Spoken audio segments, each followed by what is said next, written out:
और मंत्री हरक सिंह रावत पर मजदूरों के हितों के लिए बनाए गए बोर्ड पर नियमों को ताक पर रखकर काबिज होने के आरोप लगे हैं। आरोप है कि उन्होंने इस बोर्ड की सारे अधिकार भी अपने हाथों में ले लिए हैं। साल 1996 में संसद में भवन और सन्निर्माण अधिनियम पास किया गया था, जिसमें सभी तरह के निर्माण कार्य में लगे मजदूरों के लिए लाभकारी योजनाओं का प्रावधान किया गया। इस एक्ट में हर राज्य में एक बोर्ड के गठन का प्रावधान भी रखा गया, जिसका काम मजदूरों के हितों में योजनाओं के क्रियान्वयन पर करना था। साल 2005 की अगर बात करें, इस एक्ट को उत्तराखंड में भी लागू किया गया और यहां भी स्टेट वेलफेयर बोर्ड बनाया गया, लेकिन हाल ही में सारे नियमों को ताक पर रखकर बोर्ड का गठन किया गया और एक्ट में बताए गए सभी नियमों का ठेंगा दिखा दिया गया। आपको बता दें कि एक्ट में साफ लिखा है कि construction and other worker welfare board का चेयरमैन केंद्र सरकार द्वारा नामित व्यक्ति होगा और जब तक केंद्र सरकार नामित नहीं करती तब तक प्रमुख सचिव इसका चेयरमैन रहता है। लेकिन मौजूदा मंत्री श्रम मंत्री हरक सिंह रावत इस समिति के अध्यक्ष बन बैठे हैं। जब इस बाबत मंत्री जी से पूछा गया तो ईटीवी के सवालों पर भड़क गए। सूत्र बताते हैं कि निर्माण कामों में सेस से आए फंड में लगभग 140 करोड़ रुपए लगे हैं और ये बोर्ड खर्च इनके लिए अधिकृत है। गलत है। बहुत सारे प्रदेशों में हमने न्याय विभाग की राय ली थी और पूरे देश के अंदर मैं सोचता हूँ आधे से ज़्यादा प्रदेशों में जहाँ खुद कांग्रेस की सरकार है, वहाँ उस बोर्ड का चेयरमैन हमेशा मंत्री रहा है, आज भी मंत्री है। वह सोचता हूँ कि जब कोई किसी को कोई जानकारी नहीं होती है तो शायद इस तरह की बातें वो करते हैं और उनको मुझे लगता है कि कोई विषय उन पर नहीं रह गया है, तो शायद इसलिए वो इस तरह की बातें कर रहे हैं। और जब कांग्रेस सरकार थी, दुर्गा पाल जी उसके लंबे समय तक इसके चेयरमैन रहे। उन्हें हटना पड़ा सेंटर के। नहीं, देखिए कोई सेंटर का कोई जियो नहीं है। सेंटर का बिल्कुल गलत फहमी है।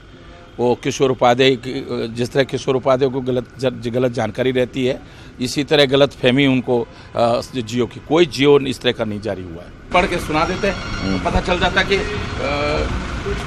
अधिकारी में अंग्रेजी को गलत दुर्गा पाल जी को बेचारों को उन्हीं का 10 का हटवा दिया। इसमें मैं हरक सिंह थोड़ी अनपढ़ है। और अगर उसमें नियम जो है उसके अनुसार उसमें नियुक्तियां होनी चाहिए। हमने ये सुझाव दिया, जब वो कानून बनाया होगा, नियम बनाया होगा, तो ये ध्यान में रख करके बनाया होगा कि किससे जो है मजदूरों को ज़्यादा फायदा हो सकता है। तो मेरे विचार से उसमें मुख्यतः अगर सरकार की मंशा ये है कि भाई उसमें अगर कुछ थोड़ा बहुत पैसा आता है, उसको खुर्द-बुर्द करने की मंशा है, तो मेरे विचार से ये मजदूरों के हितों पर कुठाराघात है। मंत्री जी ये कतई मानने को तैयार नहीं है कि उन्होंने नियमों को लांघा है, जबकि सफेद कागज में छपे काले अक्षर इस बात की गवाही दे रहे हैं।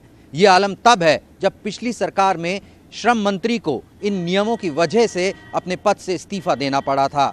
इस बीच भारत सरकार के श्रम मंत्रालय की चुप्पी भी समझ से परे है। कैमरामैन अनिरुद्ध रावत के साथ रॉबिन सिंह चौहान, ईटीवी न्यूज़, देहरादून। और सीधा रुक करें हमारे संवाददाता रॉबिन की ओर, जो इस वक्त इस खबर पर ज्यादा जानकारी के साथ में मौजूद हैं। स्टेट वेलफेयर बोर्ड पर काबिज होने का आरोप हरक सिंह पर है, लेकिन अपने ऊपर लगे तमाम आरोपों से रॉबिन अलग हटते नजर आए हरक सिंह। तो आपको बता दें कि मौजूदा श्रम मंत्री हरक सिंह रावत समिति के अध्यक्ष बन बैठे हैं। जब तक कई ऐसे इसमें पड़ाव होते हैं जिनसे होते हुए इस पद पर आना होता है, लेकिन जब मंत्री जी से इस बाबत पूछा गया, ईटीवी ने जब इनसे सवाल किया तो ये भड़क भी गए।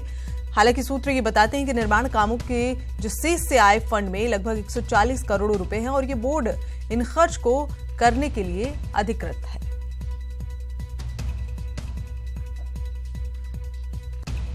तो अधिकार प्रमुख सचिव का होता है। तमाम जैसा हम लगातार आपको जानकारी दे रहे हैं कि आखिर इसका गठन कैसे होता है। और फिर रॉबिन हमारे साथ जुड़ गए हैं। रॉबिन, आवाज मिल पा रही है आपको? जी गीतांजलि। रॉबिन, इस पूरे मामले को अगर देखा जाए, जो भी आरोप हरक सिंह रावत पर लगे हैं, ईटीवी से बातचीत में तमाम आरोपों को खारिज करते नजर आए हैं और बाकायदा उन्होंने उदाहरण दे दिया है अमित शाह का। देखिए, बिल्कुल ये हैरानी की बात है कि आप नियमों का उल्लंघन करते हैं और उसकी गवाही जो है वो एक्ट दे रहा है, उस कागज जो है, हमारे दस्तावेज जो हैं, डॉक्यूमेंट्स जो हैं वो दे रहे हैं, लेकिन उसके बाद भी मंत्री जी ये मानने को तैयार नहीं है और उल्टा वो ये कह रहे हैं कि आपसे शायद कोई भूल हुई है ट्रांसलेशन में। यानी जो अंग्रेजी का जो मॉनिटरिंग कमेटी ने जो निर्देशित किया है उसको ट्रांसलेट करने में उनका कहना है कि हमसे कोई गलती हुई है।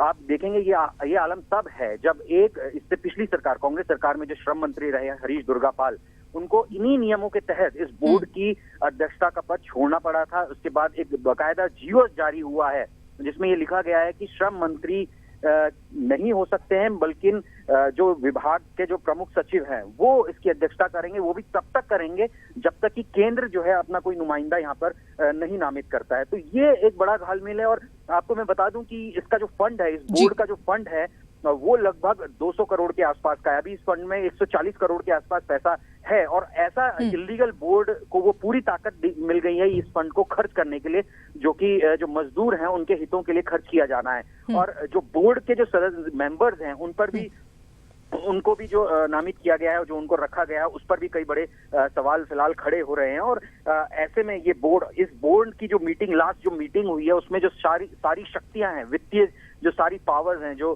फाइनेंशियल पावर्स हैं, वो गीतांजलि हरक सिंह रावत यानी जो चेयरमैन है उनको दे दी गई हैं। तो वो कई बड़े सवाल अपने आप में खड़ा करता है। और ऐसे में जैसे किशोर उपाध्याय जो पूर्व अध्यक्ष हैं कांग्रेस के, उन्होंने आरोप भी लगाया कि ऐसे में सरकार की मंशा क्या है, उस फंड को खुर्द-बुर्द करने की है। तो वो सवाल भी खड़े हो रहे हैं, विपक्ष भी उस पर सवाल खड़ा कर रहा है। प्रेसिडेंट को इसको लेकर एक लेटर भी लिखा गया है। लेकिन फिलहाल जो सबसे अचंभे वाली बात है वो ये है कि मंत्री जी ये स्वीकार करने को तैयार नहीं है। उन्होंने तो ये तक कहा है कि हमने कानून विभाग से, न्याय विभाग से जो है इसकी परीक्षण करवा लिया है, उसके बाद ये निर्णय लिया गया है। और उन्होंने ये कहा कि उस समय जो श्रम मंत्री थे हरीश दुर्गापाल, जिन्हें हटना पड़ा, वो क्यों हटे और उन्हें शायद जानकारी नहीं थी। वो जो सारा ठीकरा जो है वो मीडिया पर फोड़ रहे हैं और विपक्ष में फोड़ रहे हैं। उनको रॉबिन, बाकायदा इसके लिए एक एक्ट बनाया गया था जिसमें साफ तौर पर लिखा है कंस्ट्रक्शन एंड अदर जो वर्कर वेलफेयर बोर्ड के चेयरमैन केंद्र सरकार द्वारा नामित व्यक्ति होता है।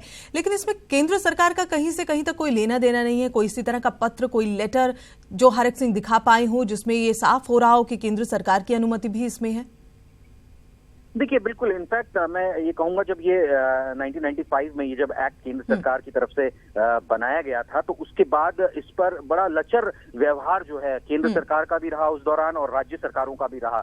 तो उसके बाद एक PIL फाइल होती है सुप्रीम कोर्ट में और सुप्रीम कोर्ट की डायरेक्शन में ये पूरा बोर्ड जो है वो चलता है और इसके नियम कानून जो है, जो मॉनिटरिंग कमेटी है एक सुप्रीम कोर्ट की, उसके निर्देश अनुसार पूरा, उसकी देखरेख में ये पूरा काम चल रहा है। और उसके बाद इस एक्ट को लागू करने में तेजी दिखाई थी राज्य सरकारों ने। उत्तराखंड में भी इसको अडॉप्ट किया गया है, 2005 के आसपास इसको अडॉप्ट किया गया और उसमें भी साफ तौर पर ये लिखा है कि जब उसके बाद एक जियो जारी होता है, क्योंकि केंद्र सरकार इसमें इंटरवीन करती है।